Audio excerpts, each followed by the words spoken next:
3부 예배 가운데 나오신 우리 성도님들을 주님의 이름으로 환영하고 축복합니다. 오늘도 하나님께서 찬양 가운데 또 말씀 가운데 또 기도하는 가운데 크신 은혜를 우리 가운데 부어 주실 줄 믿습니다. 그 주님을 기대하는 마음으로 이 시간 우리 다 함께 자리에서 일어나서 다 함께 찬송가 21장 함께 찬양하며 주님 앞에 나아가겠습니다.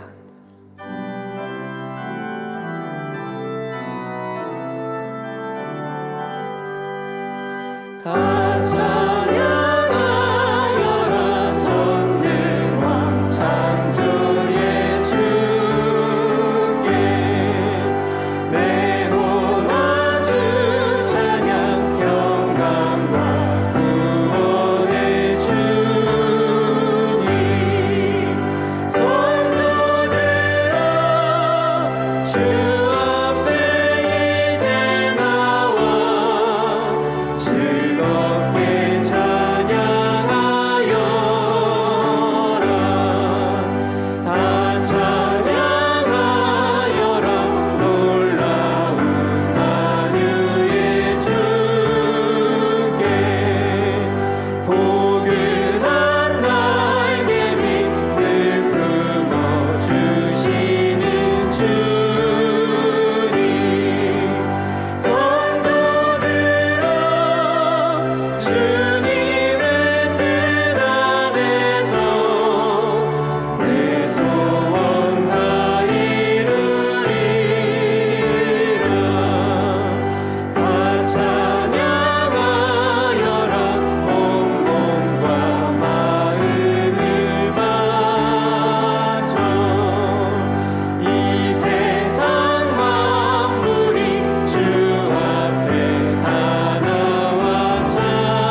다시 한번 주님의 은혜를 기억하며 하나님 어린 양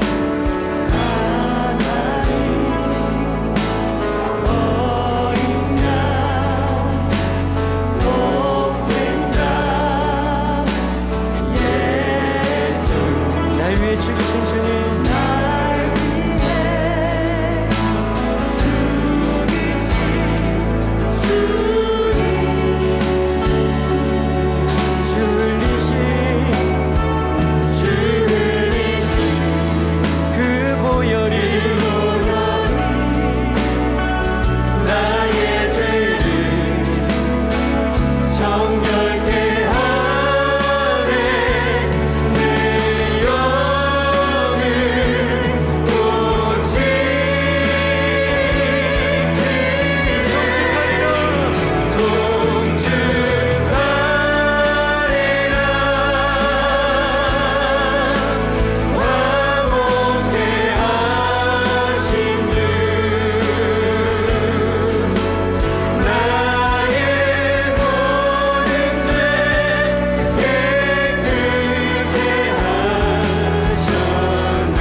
전능하사 천지를 만드신 하나님 아버지를 내가 믿사오며 그 외아들 우리 주 예수 그리스도를 믿사오니 이는 성령으로 잉태하사 동정녀 마리아에게 나시고 본디오 빌라도에게 고난을 받으사 십자가에 못 박혀 죽으시고 장사한 지 사흘 만에 죽은 자 가운데서 다시 살아나시며 하늘에 오르사 전능하신 하나님 우편에 앉아 계시다가 저리로서 산자와 죽은 자를 심판하러 오시리라.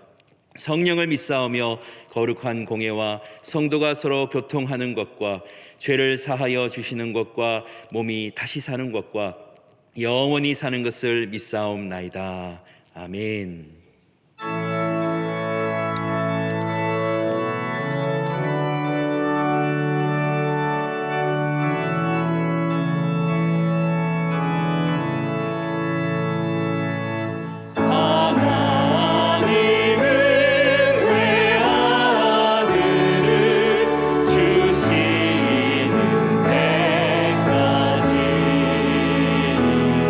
세상 사람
하나님 아버지 감사합니다.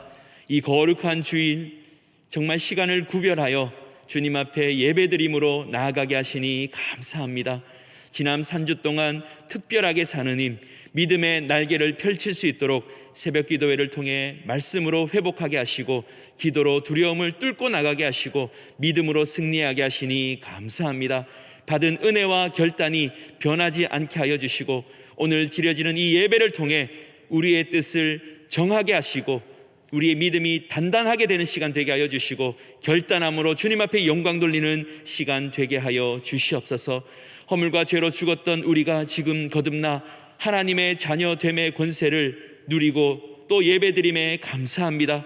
그럼에도 불구하고 알게 모르게 지은 모든 죄로 인하여 하나님과 막힌 담이 있다면 이 시간 예수 그리스도의 보혈의 피로 우리를 용서하여 주시고 모든 죄가 흰 눈처럼 씻겨지는 역사 있게 하여 주시옵소서. 하나님과 우리 사이에 막힌 모든 죄의 벽이 무너짐으로 마음껏 주님과 교제하며 기쁨이 넘치는 예배로 주님께 영광 돌리게 하여 주시옵소서. 이번 주간은 선교 작정 주간으로 주님 앞에 영광 올려드립니다. 이 전염병과 코로나로 인하여 하나님의 나라의 확장이 막힌 듯 하지만 하나님은 여전히 일하는 줄 믿습니다. 선교의 문이 막힌 듯 하나 하나님은 여전히 선교의 문을 열고 계신 줄 믿습니다. 이 하나님의 역사에 우리 모두가 동참하기를 원합니다. 예수님이 오시는 그날까지 멈춰지지 않을 이 선교 사역에 우리 또한 멈추지 않는 열정과 동참으로 하늘의 영광스러운 상급을 받아 누리는 우리 모두 되게 하여 주시옵소서. 무엇보다 이 어려운 시국에 사랑하는 성도님들과 이 나라의 모든 백성들의 아픔을 주님 앞에 올려드리며 기도합니다.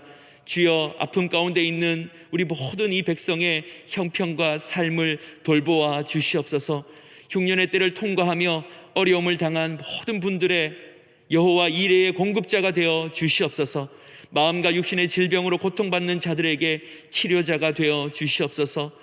신자로 세상 속에서 살아갈 때 당당하게 살지 못하며 믿음이 떨어질 때마다 어려움이 있는 사랑하는 지체들 가운데에 믿음을 더하여 주시고 다시금 일으켜 주시사 하나님 아버지의 자녀의 권세를 누리며 승리하게 하여 주시옵소서. 우리의 다음 세대들의 학업과 청년들의 앞날을 위해 기도하오니 주여, 막힌 문이 열리게 하여 주시고 앞날의 기대와 소망이 넘칠 수 있도록 은혜를 더하여 주시옵소서. 오늘 주님 말씀 앞에 섭니다.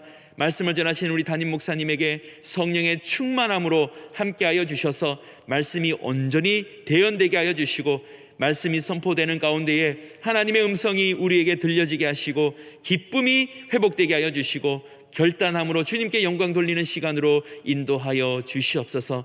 정성껏 준비한 찬양대의 찬양 우리 주님 기쁘게 받아주시고 찬양 가사 한 절 한 절대로 응답하여 주시고 우리 모두의 신앙 고백 되게 하여 주시옵소서. 시종을 주님께 온전히 의탁드리며 우리를 구원하신 예수님의 이름으로 기도합니다. 아멘.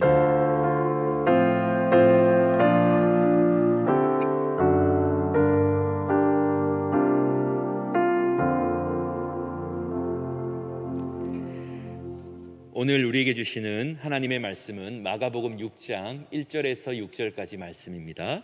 마가복음 6장 1절에서 6절 말씀 신약 성경 61면에 있습니다. 마가복음 6장 1절에서 6절까지 말씀을 봉독하겠습니다. 예수께서 거기를 떠나사 고향으로 가시니 제자들도 따르니라. 안식일이 되어 회당에서 가르치시니 많은 사람이 듣고 놀라 이르되 이 사람이 어디서 이런 것을 얻었느냐? 이 사람이 받은 지혜와 그 손으로 이루어지는 이런 권능이 어찌 됨이냐? 이 사람이 마리아의 아들 목수가 아니냐? 야고보와 요셉과 유다와 시몬의 형제가 아니냐? 그 누이들이 우리와 함께 여기 있지 아니하냐 하고 예수를 배척한지라. 예수께서 그들에게 이르시되 선지자가 자기 고향과 자기 친척과 자기 집 외에는 존경을 받지 못함이 없느니라 하시며 거기서는 아무 권능도 행하실 수 없어 다만 소수의 병자에게 안수하여 고치실 뿐이었고 그들이 믿지 않음을 이상히 여기셨더라. 이에 모든 촌에 두루 다니시며 가르치시더라. 아멘.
코로나로 인하여 하늘길이 막히고 국경이 봉쇄되는 등 초유의 사태를 경험하는 요즘입니다.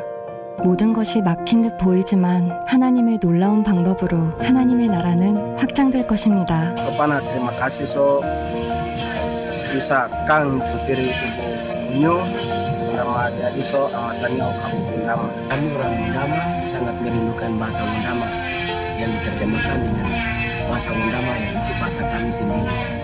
이처럼 우리의 관심과 기도는 선교지에 절실히 필요합니다. 사람과 사람이 만날 수 없는 비대면 시대에 온라인 사역은 또 하나의 선교 도구입니다.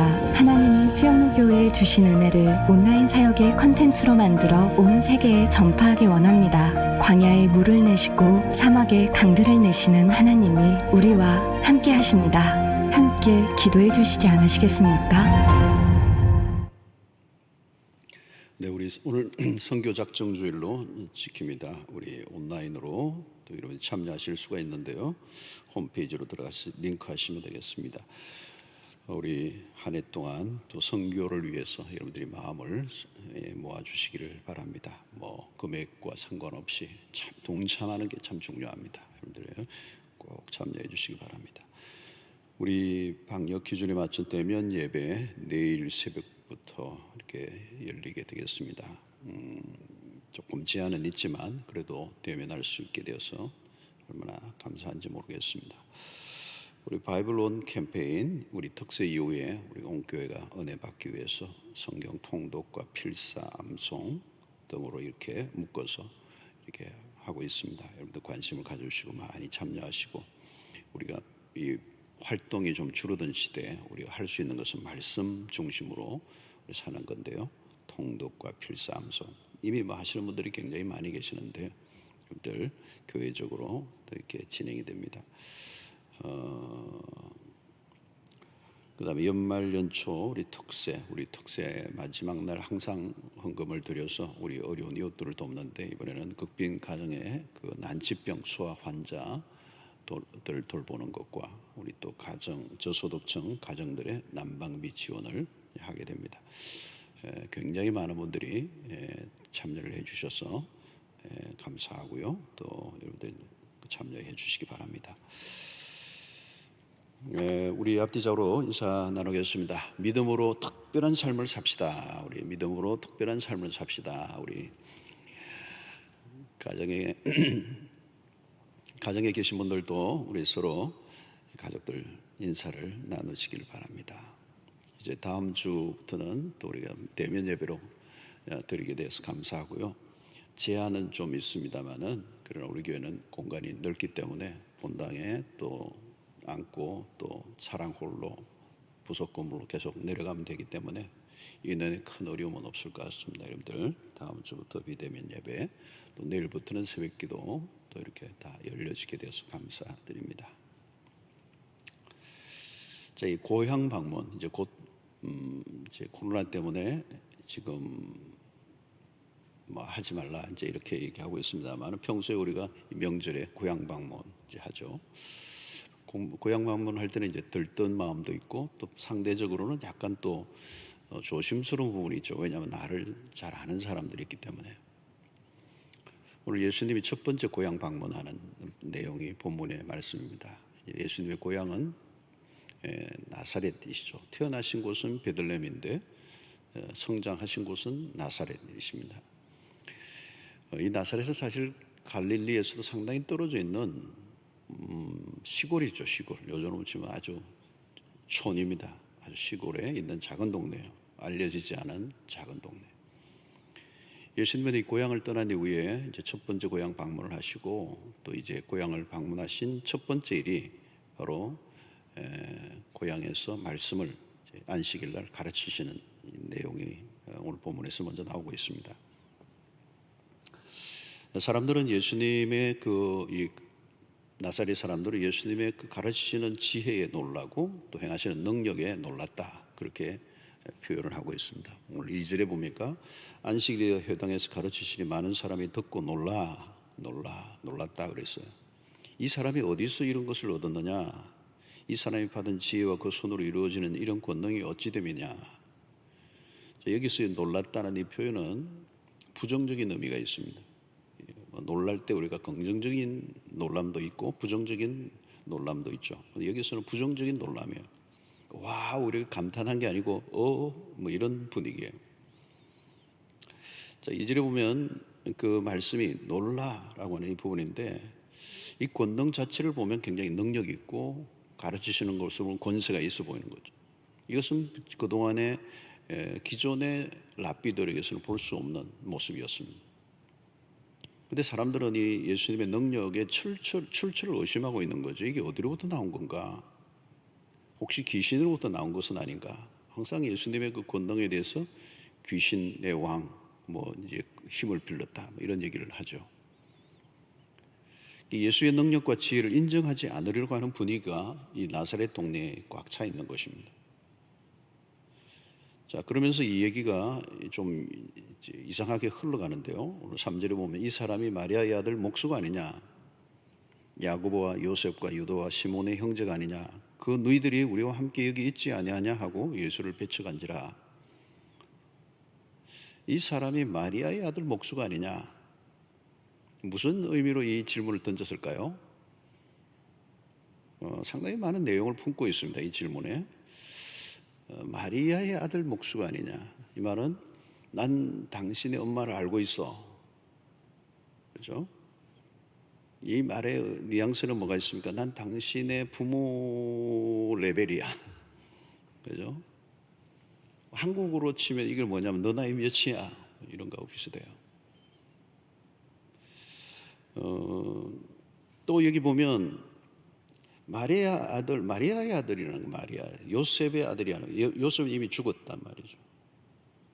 남편이 없는 가정, 아버지가 없는 가정에 가족사를 지금 덜먹이고 있는 거예요. 특별히 여기 보니까 목수가 아니냐, 목수를 언급하고 신상, 직업을 틀고 있습니다. 저 친구 우리 동네에 있었을 때 목수였어. 우리 집 문짝도 달았었지. 그때 그 나이가 몇 살이었더라? 자, 이 대화의 흐름 속에는 뭐가 있습니까? 계속 흐르는 게 예수를 폄하하는, 예수를 경멸하는 분위기가 뚜렷해요. 이 한마디로 전체적으로 뭐니까 난 당신을 너무 잘 알고 있다고. 그러니까 우리 앞에서 폼 잡지 마. 메시아라고? 그건 아니지. 말도 안 돼. 이런 분위기입니다. 자, 여기 전체적으로 나타나는 분위기는 매우 그들의 시각은 부정적이었습니다. 그리고 자질구레한 가십거리들을 가지고 지금 언급하고 있죠. 자, 이들의 문제는 뭡니까? 나사렛 사람들은 자신들이 알고 있는 예수에 대한 그 지식과 그 경험의 세계에 딱 멈추어 있는 거예요. 바깥에 예수에 대해서 바깥에서 흘러나왔던 얘기들을 많이 풍문으로 들었는데 그걸 전부 다 부인하는 겁니다. 중요한 것은 내가 그를 잘 알고 있다는 것. 근데 여러분, 여기서 뭘 볼 수 있습니까? 안다고 하는 것이 믿음으로 연결되지 않는 거예요.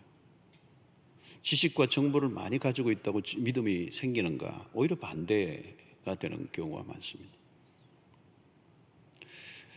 오늘 서구 국가들은 오래전부터 기독교 문화 속에 살아왔습니다. 사람들 이름도 다 성경의 이름들을 가지고 사용하죠. 성경을 안 가지고 있는 집이 별로 없습니다. 그리고 곳곳에 아름다운 교회 건물을 가지고 있어요. 모든 행사도 기독교적으로 치러지기도 합니다. 그러나 그것이 믿음으로 연결되는가? 아니에요. 알고 있는 것 같은데 잘못 알고 있는 겁니다.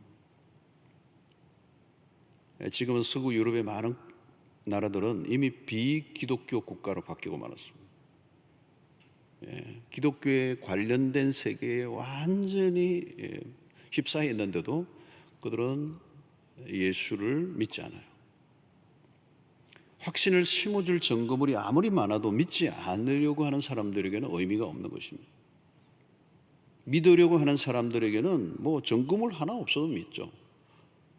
그러니까 자료나 정보의 부족이 아니라 믿음의 문제예요. 자, 오늘 그리스도께서 고향에서 경험하신 것은 뭘까요? 오늘 3절에 보면 이 사람이 마리아의 아들 목수가 아니냐. 야고보와 요셉과 유다와 시몬의 형제가 아니냐. 그 너희들이 우리와 함께 여기 있지 아니하냐 하고 그 다음에 뭐예요? 예수를 배척한지라 그랬어요. 이게 배척이라는 단어가 굉장히 우리가 주목해야 될 단어입니다. 이 배척이라는 단어 안에는 뭐가 들어있냐면 스캔들이라는 의미가 되어 있어요. 이 스캔들이라는 말은 우리 영어로 이 스캔들 그런 얘기 하잖아요. 이게 헬라에서 나온 단어입니다. 헬라. 예. 이 단어의 뜻이 뭐냐면 걸려 넘어지다, 또 감정을 상하게 하다, 뭐 다르게 표현하면 매우 부끄러움을 느끼다, 뭐 이런 뜻이에요. 또 우리가 스캔들이라는 단어를 언제 씁니까? 어떤 유명 인사가 부도덕한 일을 행했을 때 그 추문들, 그죠? 추문들을 두고 하는 말이에요. 소위 부끄러운 이야기죠. 스캔들이 드러나는 걸 원치 않죠. 그게 드러날 때 그게 부끄러움을 느끼는 것입니다. 그러니까 오늘 나사렛 동네 사람들은 예수가 자기 동네 사람이라고 하는 것을 알려지는 것을 수치롭게 여겼다는 거예요. 그게 이게 배척에 아주 이렇게 숨어 있는 의미예요.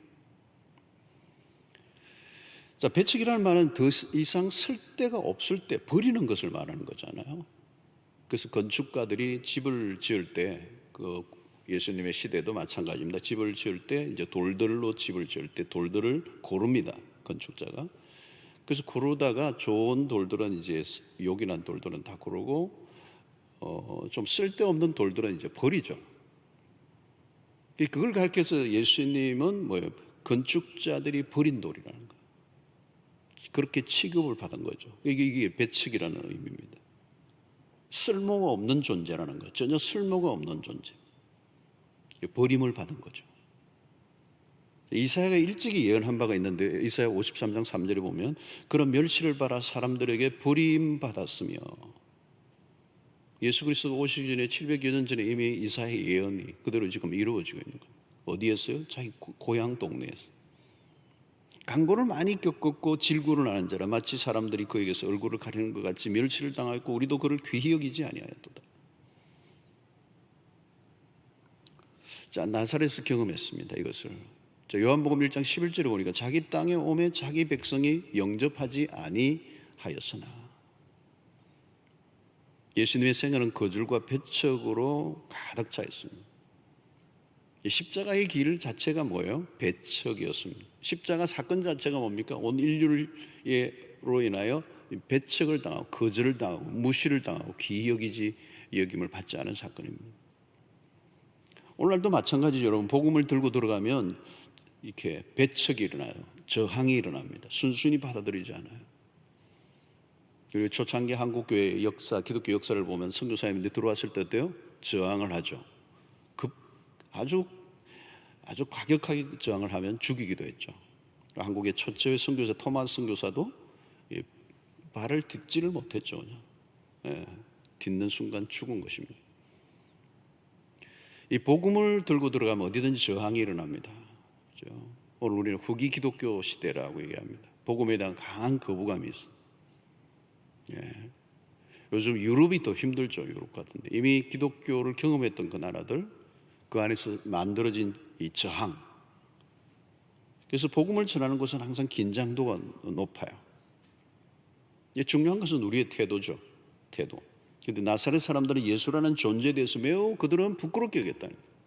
저 우리 동네 친구가 저 왜 나가가지고 온 우리 동네 망신을 시키는 거야?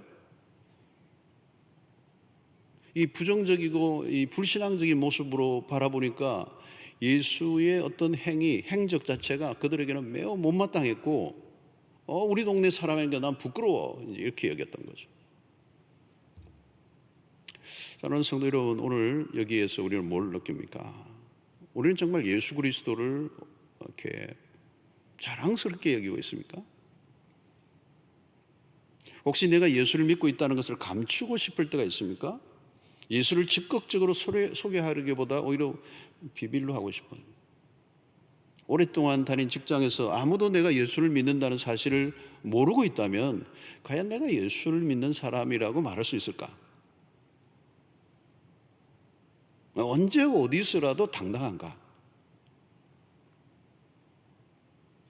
여러분 어디에서든지 우리가 소개할 시간이 있고 뭐 다양한 식으로 해도 거기에 내가 정말 당당하게 예수를 믿는다라고 하는 것을 밝힐 수 있는 자신이 있는가? 바울은 로마서 1장 16절에 그렇게 얘기하죠. 내가 복음을 부끄러워하지 않는다. 이 복음은 모든 믿는 자에게 구원을 주시는 하나님의 능력이 됨이라. 먼저는 유대인이요 그리고 헬라인이에요. 바울이 왜 이 복음을 부끄러워하지 아니하노니라고 이런 표현을 썼습니까? 여러분 1세기에 이미 이 그리스도인들은 마이너리티예요. 예수를 믿는 사람을 찾아볼 수 없는, 기독교라는 단어가 만들어지지 기독교가 형성되지 않은데요. 그러니까 여기저기 뭐 조금 이렇게 예수를 믿는다고 하는 따르는 무리들이 있는 그 정도. 그때에 이 복음은 거대한 로마 앞에서는 초라할 수밖에 없는 어떤 그런 때에 바울은 당당하게 얘기하는 거예요. 내가 복음을 부끄러워하지 않는다. 사랑하는 성도 여러분, 우리 예수 그리스도에 대해서 또 복음에 대해서 우리가 어떤 태도를 갖고 있는가? 당당한가?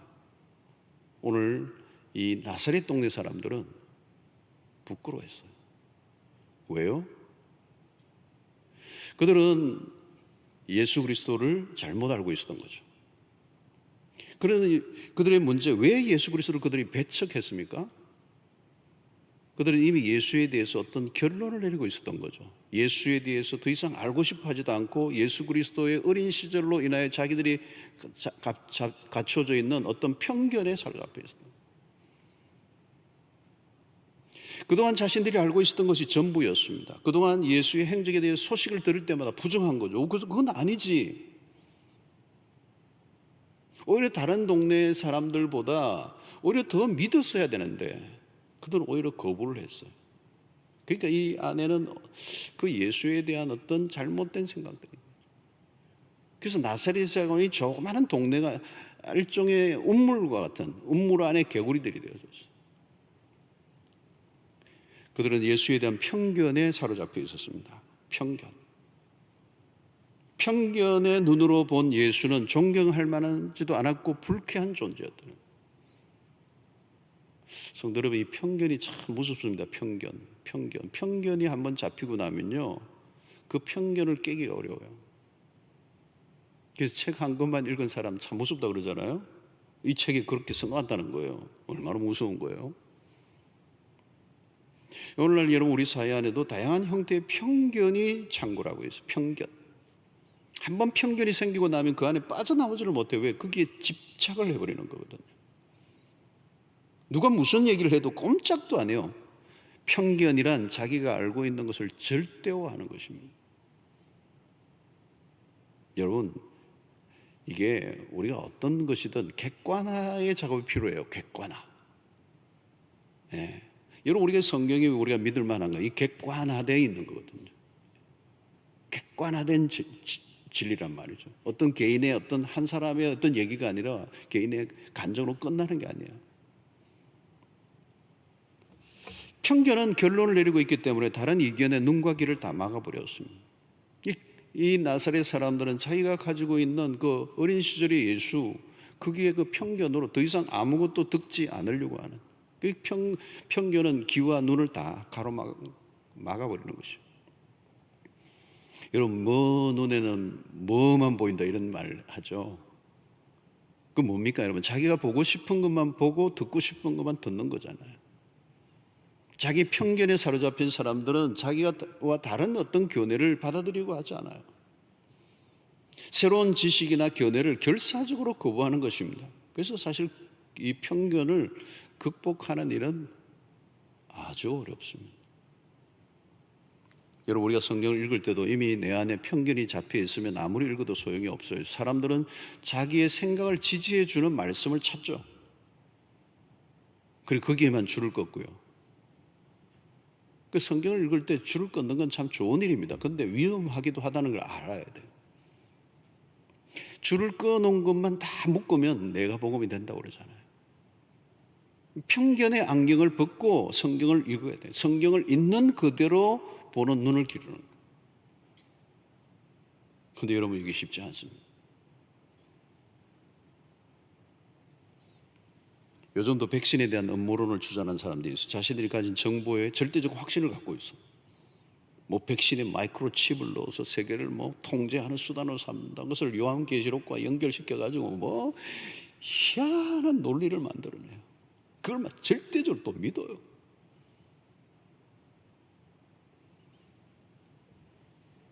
이야, 참 못 말려요. 이 잘못된 편견에 한번 사로잡히면 사람이 이상해지는 게요. 이상해 버려요. 사람이. 여러분, 내가 성경을 본다고 다 성경을 보는 게 아닙니다.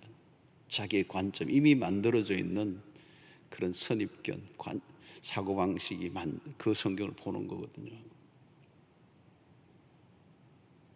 이런 페미니스트들이 이 성평등을 강조할 때 그런 운동을 하는 사람들이 성경을, 자기의 그 운동을 강화시켜 줄 성경을 찾으면요 힘들어요.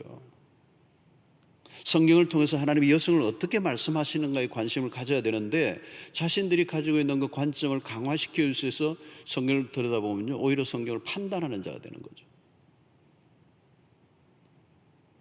그러면 성경의 의도와 하나님의 뜻을 이해하기 어려운 것입니다. 편견 때문이죠. 편견을 내려놓지 않으면 믿음의 세계로 들어갈 수가 없습니다. 여러분, 편견을 내려놓으려고 하면 어떻게 됩니까?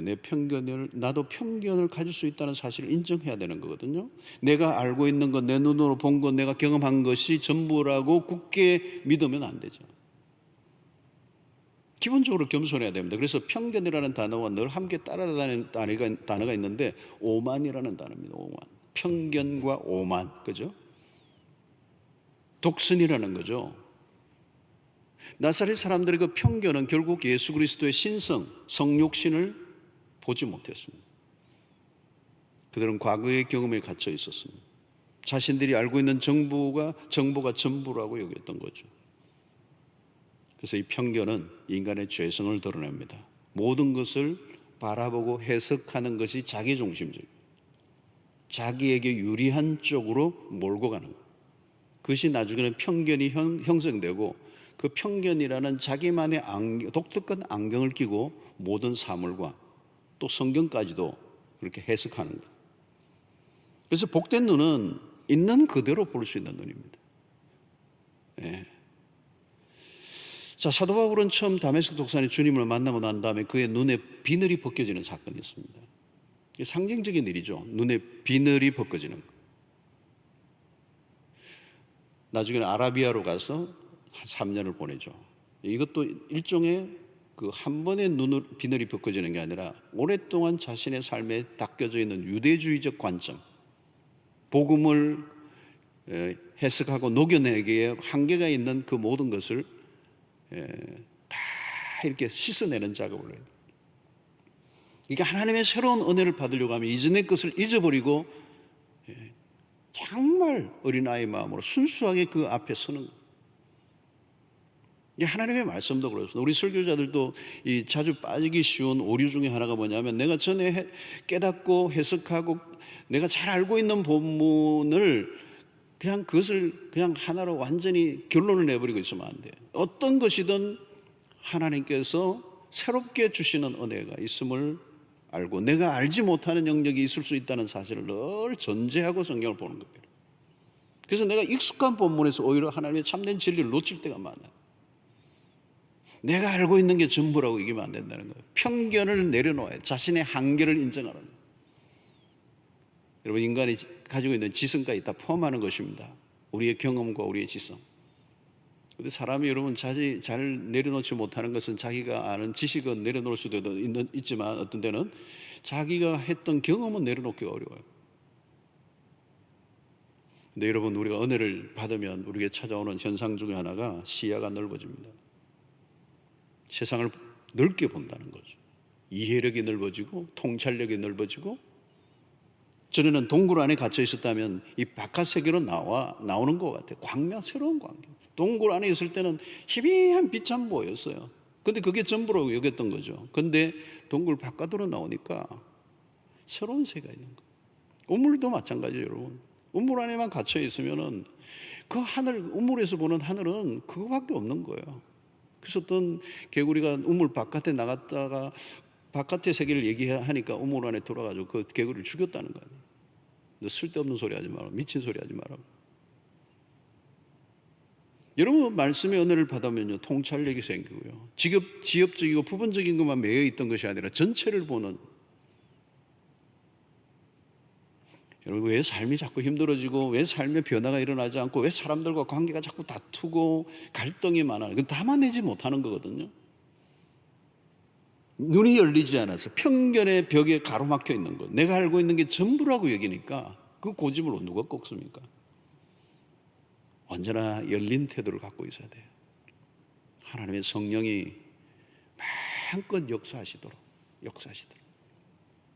20년 30년 큐티를 했어도요 그 본문을 오늘 아침 처음 대하는 것처럼, 그죠? 아침마다 새로우니 주의 성실이 크도소이다. 날마다 성령을 의지하고 내가 아무것도 알지 못하고 어린아이와 같습니다. 주님 말씀해 주십시오. 이런 겸허한 태도. 내가 몰랐구나. 내가 그걸 못 깨달았구나. 내가 그동안 내가 뭔가 내 눈에 비늘이 있었구나. 그 비늘을 하나하나 벗겨내는 작업을 해야 돼. 자, 오늘 예수는 고향에서는 존경받지 못하셨지만 의외의 곳에서 존경을 받으셨어요. 이미 예수의 사역을 통하여 유다 전역에 퍼졌죠. 들려왔던 소문들은 분명히 특별한 것이었습니다. 병자들을 낫게 하시고 귀신을 내어 쫓으시는 사건들이 널리 소문이 퍼졌어요. 특히 가버나움에서는 죽은 자가 살아나는 기여제까지 일어났어요. 이것은 특종 기사감이고 사건 하나하나는 주목할 만하고 그 주변의 사람들 전역, 그래서 그것은 나사렛 동네 사람들에게까지도 소문이 퍼졌지만 그러나 그들은 믿음으로 받아들이지 않았기 때문에 예수님은 고향 나사렛에서는 당신의 능력을 행하지 않으신 거예요. 그래서 5절에 보면 거기서는 아무 권능도 행하실 수 없어. 다만 소수의 병자에게 안수하여 고치실 뿐이었고, 여러분 거기서는 아무 권능도 행하실 수 없었다는 이 말은 예수님이 어떤 환경에 따라 능력이 제한받는다는 뜻이 아닙니다. 주님은 무한 능력을 베푸실 수 있는 분입니다. 그런데 받아들이는 태도에 따라서 다르게 행동하셨다. 소수의 사람에게만 병자에게 안수하고 고치실 분이었다. 이 말은 그 불신의 환경 가운데서도 믿음으로 반응하는 소수의 사람이 있었기 때문에 그들에게는 능력을 행하셨다는. 여러분 우리가 이미 앞부분에서도 살펴봤지만 예수님은 식사를 겨를 일이 없으실 만큼 많은 사람들이 몰려왔어요. 주님은 실시간으로 끊임없이 능력을 행하셨습니다. 그런데 갑자기 능력이 떨어지신 겁니까? 분위기가 영 아니니까 능력 발휘가 잘 안 된다는 얘기입니까? 아니에요. 나사렛 동네 사람들의 그 마음의 상태, 굳게 닫혀져 있는 거예요. 그래서 하나님의 능력은 불신하는 곳에서는 감춰진다. 불신앙의 눈으로는 하나님의 능력을 볼 수가 없습니다. 불신앙의 사람들 안에 하나님의 능력을 행하실 가치를 느끼지 못하신 거죠. 성도 여러분, 불신앙은요 하나님으로부터 오는 모든 축복을 가로막습니다. 마음이 닫혀 있으면 하나님이 해주실 게 하나도 없어요. 믿음이 얼마나 중요한가를 여기서 알려주고 있는 것입니다. 성도 여러분, 믿음에 따라 역사가 일어납니다. 이번 특세 때도 그 얘기를 계속했잖아요. 믿음이 얼마나 중요한가. 믿음이 우리의 파운데이션입니다. 영적인 분위기와 영적인 온도에 따라서 달라진다는 거예요. 앞부분에도 우리가 혈류증 여인에 대한 얘기를 들었지 않습니까? 여인은 주님의 옷자락을 살짝 만지기만 해도 나을 것이라고 믿음. 이건 뜨끈뜨끈한 믿음이죠. 가끔 기도를 부탁받을 때 상대를 위해서 기도하려고 할 때 말이죠, 그 상대의 믿음 상태가 느껴져요. 기도를 부탁하려고 기도를 하는데 목사님 기도하면 해주세요 이런 거 하고, 목사님 간절한 마음을 다해서 정말 목사님 한번 기도해 주시면 좋겠습니다. 어떤 사람은 끌려오는 분도 있어요. 누구에 의해서 끌려온 거예요. 기도하려고 하는데 딱 쳐다보고 있어. 기도하려고 해도 기도가 잘 안 나와요. 이 기도를 받는다라는 표현이 사실 좋은 건 아니에요. 기도를 받는 건 아니거든요. 기도는 하는 거지. 물론 목회자가 기도를 할 때 받는 입장에 있다 할지라도 기도는 그냥 받는 수동적 입장이 아니라 그도 믿음으로 함께 기도하는 거죠. 그 중요한 것은 믿음의 기도를 함께 하고 있는, 기도를 받는 입장에 있다 할지라도 그 믿음의 그 받는 기도를 받는 사람의 믿음이 중요한 거라는 거예요. 그 믿음을 가지고 기도하는 목회자와 믿음을 받는 그 성도의 이게 맞아 떨어져야 되는 거죠.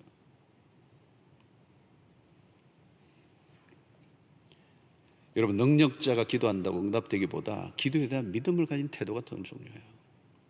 예. 신방을 가봐도 마찬가지죠. 현관에서부터 느껴지잖아요.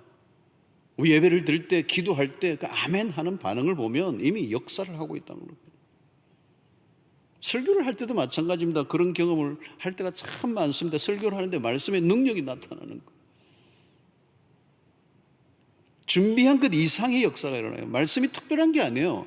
성도의 청중의 마음이 믿음으로 화답하는, 받아들일 준비가 충분히 되어 있는 곳에 말씀의 역사가 일어나요.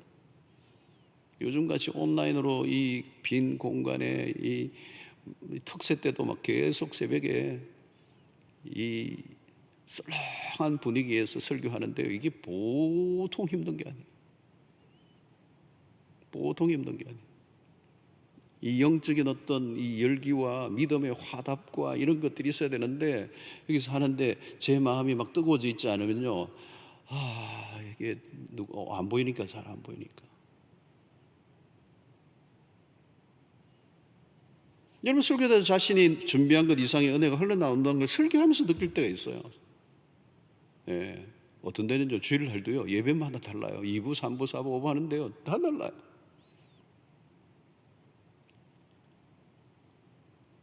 어떤 예배가 뜨거운 예배인가 묻지를 마세요. 그리고 어떤 데는 또 달라요. 바뀌어요.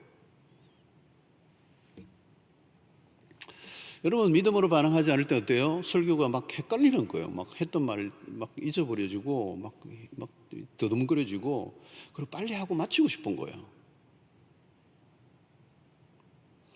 여러분, 주님의 능력은 무제한이었습니다. 그런데 이 나사렛이라는 동네에서는 당신이 행하지 않으신 그 능력을,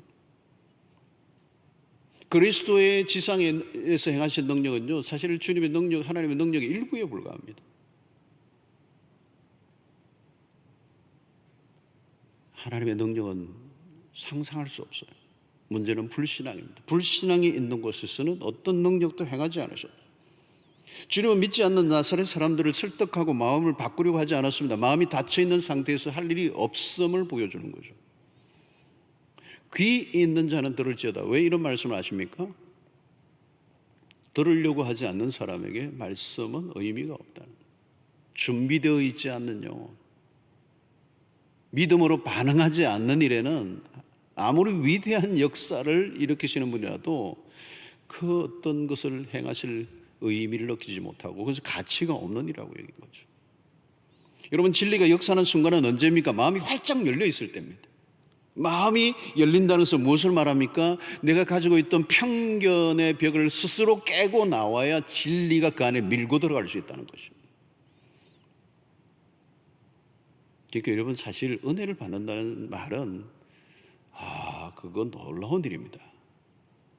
기존에 내가 갖고 있는 지식과 경험과 내가 가지고 있는 개인의 어떤 여러 가지 자신이 가지고 무장되어 있는 것들을 진리가 뚫고 들어가야 되는 거거든요. 자신이 가진 편견과 각종 이론과 지식으로 무장해 있을 때, 그 은혜를 받는다는 게 어려운 거죠. 불가능한 것이죠. 고린도후서의 표현으로 하면 견고한 진이 우리 안에 형성되어 있는 거예요. 주님은 사람들의 반응을 중요하게 여기셨습니다. 거기에 따라 당신이 능력을 행하고 행하지 않는 걸 결정하십니다. 여러분, 콘크리트 바닥에는 물이 스며들어가지 않아요. 아무리 물을 부어도요, 옆으로 쐬버리지 그 안으로 스며들어가지 않습니다. 편견이 바로 콘크리트 바닥과 같아요. 완고하게, 그죠? 거부하는 거죠. 씨를 뿌려도 소용이 없어요. 돌짝밭과 같은, 길가밭과 같은 것이잖아. 반질반질하니까 들어가지가 않죠. 그 씨는 생명력이 있는데 들어가지 않아요. 그래서 우리는 무슨 말씀을 하시든지 주의 종이 듣겠습니다라고 하는 이 태도를 가져요. 그 닫힌 세계에서 빠져나오는 거죠. 그 성령의 인도함을 받으려고 하면 우리가 가지고 있는 고정관념, 그리고 우리가 가지고 있는 선입견, 우리가 가지고 있는 편견의 벽을 계속 깨뜨려 나가는 작업. 여러분, 은혜를 받고 싶습니까? 하나님의 역사를 체험하고 싶습니다. 마음의 태도가 너무 중요해요. 여러분, 신앙생활을 잘하는 분들을 한번 보세요. 여러분, 어떻게 신앙생활을 하는지. 믿음은요, 믿음을 팍쑥 자라는 사람은 스폰지 같은 사람이어서 팍팍 빨아당기는 거예요. 그 안에는 여러분 편견이 없는 것이죠. 그 안에 복잡한 생각을 가지고 있지 않고 그저 하나님의 진리 앞에 아멘으로 반응하는 옥토와 같은 사람들, 그들이 믿음이 자라는 것이죠. 여러분, 이 한 해 동안 말씀을 가까이 하시되 내 마음을 먼저 점검하셔야 됩니다. 내 마음이 정말 옥토가 되게 해주십시오. 스폰지와 같이 되게 해주십시오. 이렇게 콘크리트 바닥이 되지 않게 해주십시오. 내 안에 있는 설정되어 있는 모든 것들을 기꺼이 언제든지 내려놓고 하나님의 말씀 앞에 내 생각과 내가 그동안 기존에 가지고 있었던 내 사고체제와 전혀 다른 것이라 할지라도 하나님의 말씀이면 그대로 아멘으로 받기로 결정하고 살아갈 때 하나님의 진리가 내 영혼을 새롭게 바꾸어 놓을 줄로 믿습니다. 자, 여러분 6절을 보면 그들이 믿지 않음을 이상히 여기셨더라. 이에 모든 촌에 두루 다니시며 가르치시더라 이랬습니다. 자, 예수님은 그들의 불신앙에 대해서 이상히 여기셨다는 거예요. 이방인들의 믿음으로 다가오는 것과 너무나 대조적이었기 때문에. 아니, 유대의 택함을 받았다라고 하는 백성들은 반응하지 않고 오히려 이방인들이 더 적극적으로 다가오는 것, 이상히 여긴 거죠. 그들이 왜 이들이 믿지 않는가? 마태복음 8장 10절에 보니까 예수께서 들으시고 놀랍게 여겨 따르는 자들에게 이르시되 내가 진실로 너에게 이르노니 이스라엘 중 아무에게서도 이만한 믿음을 보지 못하였노니. 누구에게 한 말입니까? 이방 백부장이에요. 백부장. 유대인들은 거절하고 이방인에게서 탁월한 믿음을 보았습니다. 자, 다른 동네 사람들은 다 받아들였는데 예수님의 동네 사람들은, 아니 가족들마저도 그를 배척했어요. 여러분, 이게 전혀 의외의 반응이라는 거죠. 의외의 반응. 신기한 일이에요. 의외의 사람이 은혜를 받아. 설교를 해도 그렇습니다. 참 의외의 곳에서 은혜를 받는 사람들이 있어요. 우리가 생각하는 것과 전혀 다른 반응이 일어나는 거죠. 참 알 수 없는 일이에요, 여러분. 해마다 특세를 해보는데요. 특세를 하는데 어떤 분은 그 특세 때마다 어떤 사람은 인생이 바뀌었다고 그래요. 예, 뭐 우리는 모르죠. 어떻게 누가 어떤 형태로 말씀이 흘러가는지 모르지만 하나님이 하시는 일이죠. 정말 기대했던 곳이 아닌 전혀 다른 곳에서 은혜 받는. 예수님이 지금 이에 모든 촌에 두루 다니시며 가르치시더라. 믿지 않는 사람들에게 너무 연연할 필요 없고 믿음으로 반응하는 사람들에게 다니시면서 복음을 전하신 거예요. 여러분, 우리가 복음이 배척되는 것도 있지만 적극적으로 받아들이는 것도 있습니다. 복음을 받아들이지 않는다고 너무 거기에 연연할 필요가 없어요. 잘 받아들이는 곳으로 가서 복음을 전하면 되는 것입니다. 신기하게도 지금도 마찬가지예요. 어떤 곳은 척박해서 어떤 나라는 아예 복음이 들어가지 않지만 어떤 곳은 뭐 그냥 대환영이에요. 지금도 여러분 중남미나 뭐 아프리카 일부 또는 이 아시아권에도 어마어마한 복음의 추수 역사가 일어나고 있어요. 그러나 어떤 지역은 강한 저항이 일어나죠. 유럽도 마찬가지고 중동 국가들. 그러나 여러분, 그렇다고 해서 복음이 닫힌 게 아니죠. 어떤 데 열려 있는 겁니다. 중국도 마찬가지죠. 문화혁명 이후에 공산주의 정부가 강하게 기독교를 핍박했고요. 신자들이 모두가 지하로 들어가 버렸잖아요. 근데 갈수록 신자들이 늘어났습니다. 실제적으로 지금 공식적으로는 세계 기독교 인구가 가장 많은 나라는 중국이에요. 미국이 아닙니다. 어떻게 그런 역사가 일어나는 거죠? 복음은 의외의 역사예요. 의외. 내가 기대했던 곳에는 역사가 일어나지 않고 기대하지 않았던 곳에 역사가 일어나는, 안 될 것 같은 곳에 되는 역사가 일어나고 될 것 같은 데는 오히려 안 되는 역사가 일어나요. 우리는 모르는 거죠. 그러나 어찌됐든 복음이 흘러가는 것에는 편견과 저항이 거세져. 오늘날도 여러분이 포스트 코로나 이후에 복음의 저항이 더 세워질 거예요. 그러나 여러분 낙심할 이유가 없습니다. 복음은 언제나 복음이고요, 복음은 능력이고요. 하나님의 역사는, 하나님의 나라는 계속 진행되고 있는 것입니다. 잘 받아들이는 곳, 그것에 씨를 뿌리면 30배, 60배, 100배 결실 거두는 역사가 오늘 또 일어나는 거예요. 오늘 여러분 우리가 선교 작정주의를 지키는 것도 매우 의미가 있습니다. 선교는 멈출 수 없는 것이고 복음은 언제나 흘러가야 돼요. 이 일을 멈추서는 안 되는 거죠. 때를 어떤지 뭐든지 예수를 증거하는 역사. 그래서 오늘 이 본문에서 우리의 말씀에 정리한다면 앞으로 우리의 복음의 전도 현장이 만만하지 않고 갈수록 어려워질 수도 있고 여러 가지 복잡한 일들이 생길 수 있지만 그런 건 문제가 되지 않아요. 중요한 것은 어디 가나 복음에 열려있는 자들이 있는데 중요한 것은 누구를 통해서? 예수를 자랑스럽게 여기는 사람들, 복음을 자랑스럽게 여기는 사람들. 사랑하는 성도 여러분, 오늘 복음을 부끄러워하지 않는 여러분들 되시기를 바라고 어디에 가서나 예수를 자랑하고 담대하게 드러내는 오늘 나사렛 사람들처럼 예수 그리스도를 부끄럽게 여기고 그 예수 그리스도의 소문으로 인해 오히려 감정이 상해했던 나사렛 사람들과 전혀 다른 편견 없이 예수 그리스도를 있는 그대로 믿고 구원받은 우리가 그 예수 그리스도를 온 땅 가운데 자랑스럽게 증거하고 드러내는, 내가 그리스도인의 신분됨을 드러내는 일에 조금도 주저하지 않는 여러분들이시고, 여러분 내가 비록 내가 예수 믿는 사람이라고는 드러내는 그것은 내 삶에 문제가 있을 때 그것을 드러내는데 좀 자격지심이 있을 수는 있겠죠. 내가 하나님의 백성답게 마땅히 살지 못할 때, 그래서 나의 그 노출이 오히려 예수에게 영광을 가려는 일들이 있을 때 우리가 주저할 때가 있습니다. 그것은 가질 수 있을 거죠. 그런 태도죠. 그러나 그렇다고 해서 예수 그리스도를 자랑하는 일에 우리가 소극적이서는 안 되는 거예요. 우리가 어떤 상태에 있든지 예수 그리스도, 그분은 우리의 자랑이요 기쁨이요 소망, 인류의 소망이고 담대하게, 그래서 나는 그 예수를 따르고 있고 믿는다고 고백하는 여러분들이 되시길 바랍니다. 여러분 예수 그리스도를 부끄러워한다면 마지막 날 하나님 앞에서 우리가 부끄러움을 당합니다. 예수 그리스도를 어디에서나 시인하고 인정하면 하늘에서도 우리를 인정하고 시인해 주시는 역사가 있을 줄로 믿습니다. 오늘 주님을 온당 가운데 가장 자랑스러운 영광스러운 분으로 여러분들의 입술을 통해 날마다 드러내는 은혜가 있게 되기를 주의 이름으로 축원합니다.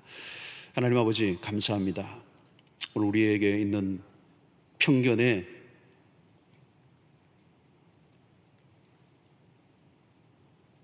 편견으로 인하여 예수 그리스도를 온전히 알지 못했던 것들이 있었음을 고백합니다. 편견의 그 비늘을 벗겨주시고 예수 그리스도를 더욱더 깊이 알아가게 하시며 예수 그리스도의 그 이름을 온 땅 가운데 증거하며 살아가는 우리 모두가 되도록 축복하여 주시옵소서. 예수님의 이름으로 기도하옵나이다. 아멘.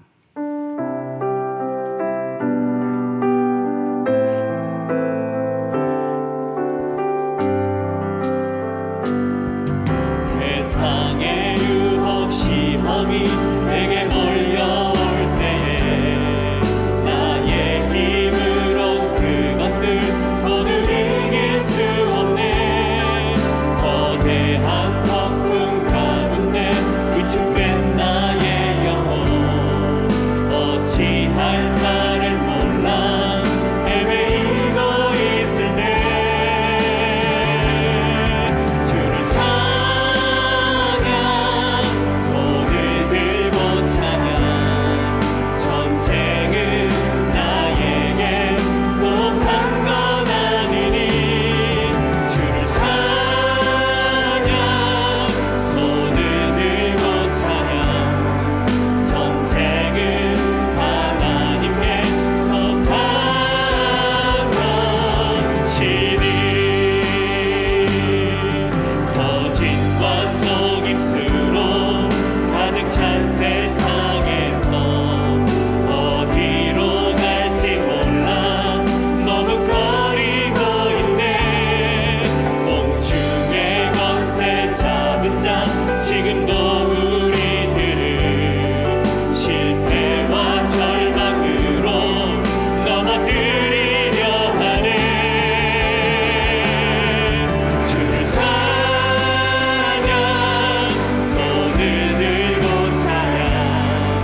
하나님 감사합니다. 귀한 물질을 구별해 주의 손에 올려드립니다. 하나님의 나라와 복음을 위해서 귀하게 쓰여지게 하시고 드린 손길들을 축복하사 우리의 모든 생업에 복을 주사 나누고 베풀고 숨기고도 남는 역사가 있게 하여 주시옵소서.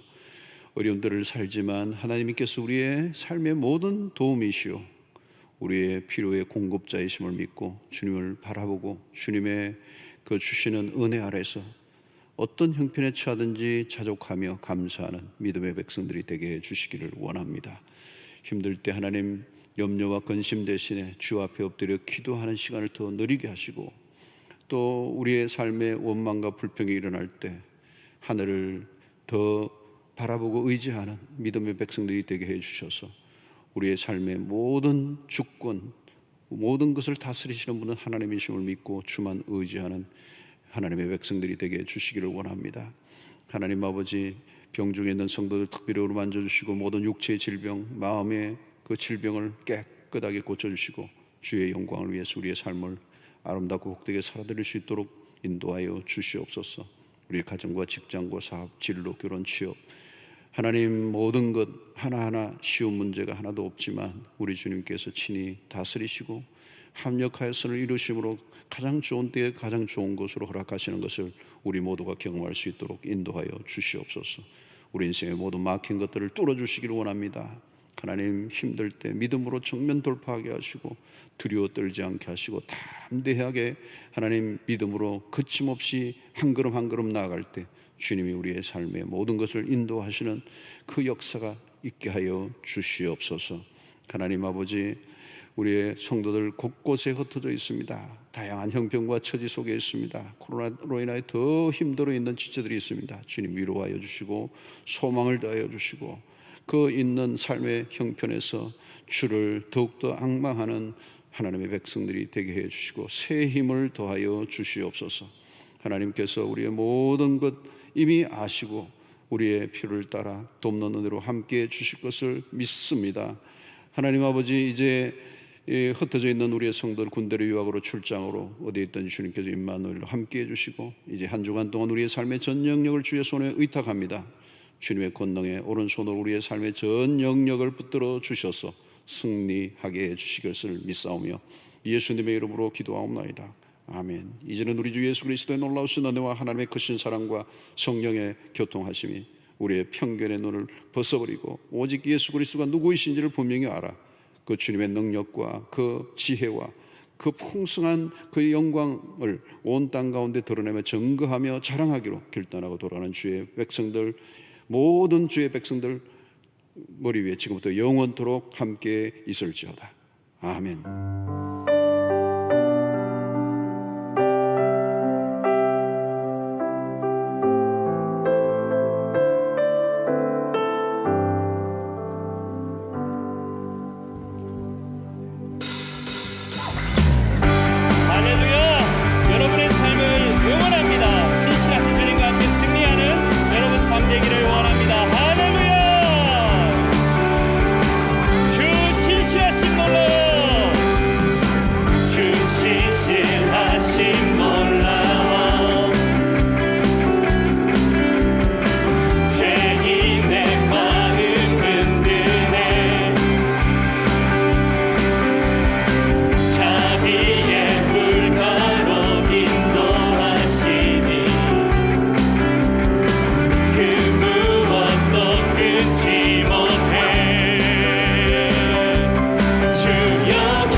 약한 자 들어 쓰시네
주세요.